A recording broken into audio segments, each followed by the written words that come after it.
కీర్తన sir అందరూ తీయండి, మనసు పెట్టండి. యెహోవాను స్తుతించుడి. చూడండి, యెహోవాను స్తుతించుడి, ఆకాశవాసులారా యెహోవాను స్తుతించుడి, ఉన్నత స్థలముల నివాసులారా ఆయనను స్తుతించుడు అని దేవుని వాక్యం చెప్తుంది. భూలోకవాసులే కాదు, ఆకాశవాసులు, ఆకాశంలో ఉన్నవారు, భూమి మీద ఉన్నవారు కూడా దేవుని స్తుతించాలని దేవుడు ఆజ్ఞాపిస్తున్నాడు.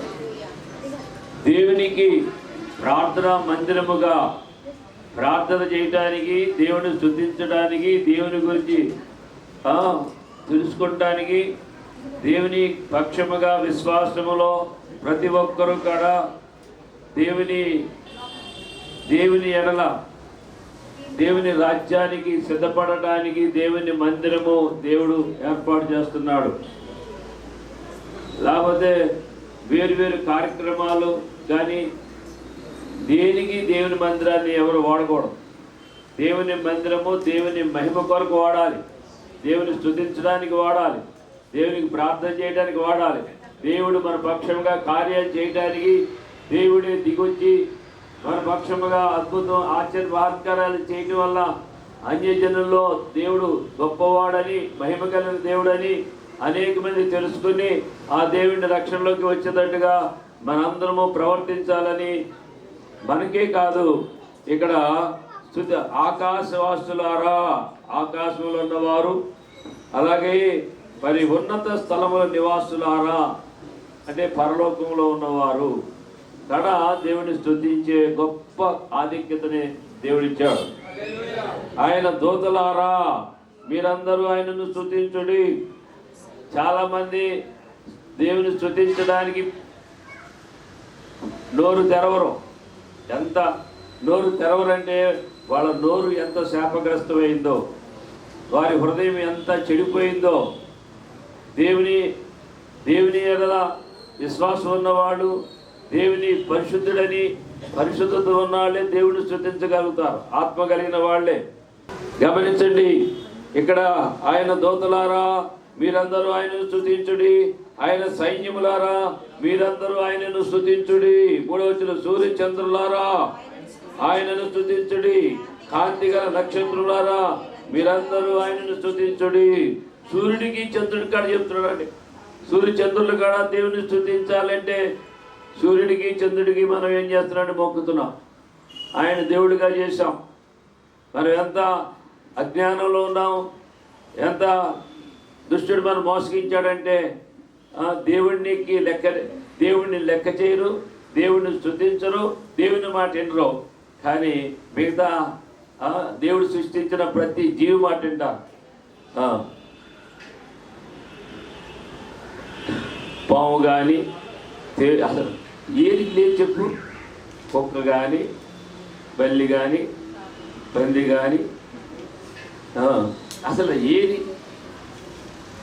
ఏది దేవుడు స్థానంలో అన్నింటిని పెట్టి దేవుడినేమో మనం లెక్క లేకుండా, స్తుతించుకోకుండా, మయంపరచుకోకుండా, దేవుడు ఉన్నాడని భయం లేకోకుండా మనం నడుస్తున్నామంటే ఎంత అజ్ఞాన అంధకారంలో ఉన్నామో, ఎంత పాప బంధకాల్లో ఉన్నామో. దేవుడిని స్తుతించిన ప్రతి నోరు మూయబడదని, వాళ్ళంతా పాతాళంలో యాతన పడతారని వాక్యం స్పష్టంగా చెబుతుంది. దేవుని స్తోత్రం చెప్పండి గట్టిగా. ఇప్పటికైనా సరే దేవుడిని స్తుతించడం నేర్చుకోండి. దేవుడిని స్తుతించడానికి దేవుడు ఎప్పుడు అనుమతిస్తాడంటే ఆయనకి తప్పితే ఎవరిని స్తుతించకూడదు. ఆయనకి రావాల్సిన మహిమ ఎవరికి చెల్లించకూడదు. ముఖస్తుతి చేయకూడదు, వ్యర్థముగా దేవుడిని ఆరాధించకూడదు. దేవుడికి రావాల్సిన ఆ మహిమ ఆయనకి చెందినప్పుడే దేవుడు మహింపరచబడుతూ మన్నకడ మహింపరుస్తాడు. 4వ వచనం, పరమాకాశములారా ఆకాశం పైన జలములారా ఆయనను స్తుతించుడి. అబ్బా, పరమాకాశములారా. సూర్యుడిని చంద్రుడితో పోలితే, ఆకాశంతో పోలితే మనం ఏ పాట వాడమండి? నలులో ఏ పాట వాళ్ళు చెప్పు. మనం ఎందుకంత మెడిసిపాటు అంటే దుష్టుడు మనలో ఉన్నాడు కాబట్టి మనం లెక్క చేయం. సూర్యుడు లెక్క చేస్తున్నాడు, చంద్రుడు లెక్క చేస్తున్నాడు. సూర్యుడు ఆగమంటే ఆగాడు, వర్షం పడమంటే పడింది, వద్దంటే మానింది. సృష్టి దేవుడికి లోబడింది. దేవుడు సృష్టించిన మరి తన స్వరూపంలో తన పోలికలో సృష్టించిన మానవుడి మట్టికి దేవుడికి లోబడకూడదు. వాళ్ళని క్రీస్తు విరోధాత్మ ఉంది. ఎవరు లోపడరో వాళ్ళ ఉందని క్రీస్తు విరోధాత్మ ఉంది. క్రీస్తు విరోధాత్మ నుంచి విడిపించి దేవుని ఆత్మతో నింపబడటమే దేవుని మందిరం యొక్క ఉద్దేశం. దేవుని స్తుతించడం వల్ల, దేవుని ప్రార్థన చేయడం వల్ల, దేవుని మహింపరచడం వల్ల మనలో ఉన్న దేవునికి విరోధమైన పరిస్థితి నుంచి దేవుడు మరి విడిపించగలిగిన శక్తిమంతుడు. దేవుని స్తోత్రం. యెహోవా ఆజ్ఞేయగా అవి పుట్టెను, అవి యెహోవా నామమును స్తుతించును గాక. సూర్యుడిని, చంద్రుడిని, నక్షత్రాలని, గోళాలని అన్నిటినీ ఆకాశముల మీద ఉన్న, భూమి మీద ఉన్న, సముద్రంలో ఉన్న సమస్తము ఆయనే చేశాడు. అవునంటారు కదంటారు. ఆయన మాట అంటే ఆయన అవును కాకంటే ఆయన మన మట్టికి అలా పలకలా. ఆయన మన మట్టిని తీసుకుని ఒక బొమ్మగా చేసి ఆయన తన జీవాన్ని ఊదాడు. ఎలా ఊదాడండి? అని జీవాత్మయం. మన ప్రేమతో ఆయన ఒక సంకల్పంతో మనం సృష్టించాడు. హలో, మనం గాలికి పట్టలేదు, దులికి పట్టలేదు. ఆయన మహిమ కొరకు దేవుడు మన ఏర్పాటు చేసుకున్నాడు. హల్లెలూయా.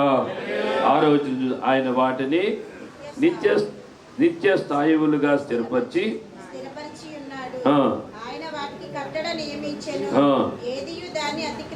అదండి. సూర్యుడు కానీ ఒక 2 నిమిషాలుగా లేట్ అయితే మనం ఏదైనా అతిక్రమితే ఏమవుతాం? హలో,